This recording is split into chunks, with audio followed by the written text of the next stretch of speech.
రెడ్డి గారు, మీరు గతంలో వైఎస్ వివేకానంద రెడ్డి గుండెపోటుతో చనిపోయారని చెప్పారు. తర్వాత అది హత్య కేసుని విచారణ జరుగుతుంది. ఎప్పుడు అబద్ధాలనే చెప్పననే మీరు దేవుడి మీద ప్రమాణ పూర్తిగా వివేకానంద రెడ్డి గారు గుండెపోటుతో చనిపోయారా, లేదు ఆయనది వేరే కారణంతో ఆ హత్య జరిగిందా? ఆ రోజు ఉదయం ఆయన మరణించినటువంటి రోజు మీలాంటి విలేకరు ఎవరో ఫస్ట్ టైం నిద్ర లేయంగానే నాకు ఫోన్ వచ్చింది. నేను ఏ ఫోన్ కాల్ అయినా ఎత్తుకుంటా, అన్నోన్ కాల్ అయినా. నిన్నటి నుంచి ఫోన్ ఆపేశా, కృష్ణ గొడవ పడలేక. ఎవరో ఫోన్ చేసి అడిగితే నాకు నిజంగా ఆశ్చర్యం అనిపించింది. వివేకానంద రెడ్డి చనిపోవడం ఏంది, గుండెపోటు ఏంది, ఆయన సన్నగా చాలా హెల్తీగా ఉంటారే అని ఇమ్మీడియట్గా పులివెందులకి ఫోన్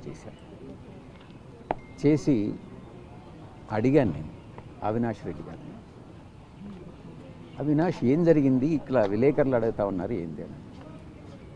నాకు ఆ పక్కన ఉండేటటువంటి వ్యక్తి ఎవరో గుండెపోటు అని చెప్పి చెప్పారు. అదే నేను విలేకరులకు చెప్పాను. నేను చెప్పారు మొత్తం మీద ఆ ఫోను, అప్పుడు అందరూ కూడా బిజీగా ఉండి ఉంటారు. మొత్తం మీద నేను ఫోన్ చేసినటువంటి మాట వాస్తవం. ఆ ఫోన్లో నాకు వచ్చినటువంటి ఇన్ఫర్మేషన్నే నేను విలేకరులతో షేర్ చేసుకున్నానే కానీ అవినాష్ రెడ్డి మీకు చెప్పాడా?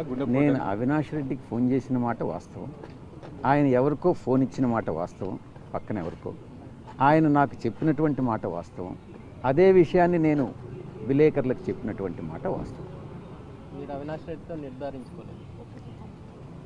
అవినాష్ రెడ్డి అక్కడే ఉన్నాడు, ఆ విషయం నాకు తెలుస్తూ ఉంది, మీకు తెలుసు. నేను అవినాష్ రెడ్డికి ఫోన్ చేశాడని అంటే అక్కడే ఉండుంటాడు. మీరేదో దర్యాప్తు చేసినట్టో లేకుంటే పోలీస్ క్వశ్చన్ లాగా మీరు చేయడం అనేటటువంటిది కాదు. కానీ మీరు ఒక విలేకరుగానే మీరు ప్రవర్తిస్తే బాగుంటుంది అనేది నా ఉద్దేశం.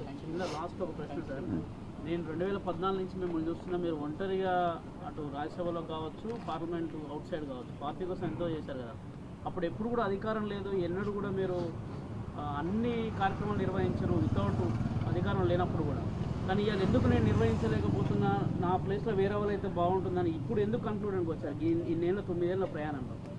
అప్పుడే చెప్పాను కదా, అబద్ధాలు చెప్పలేనని. అబద్ధాలు చెప్పలేనప్పుడు తప్పుకోవాలి.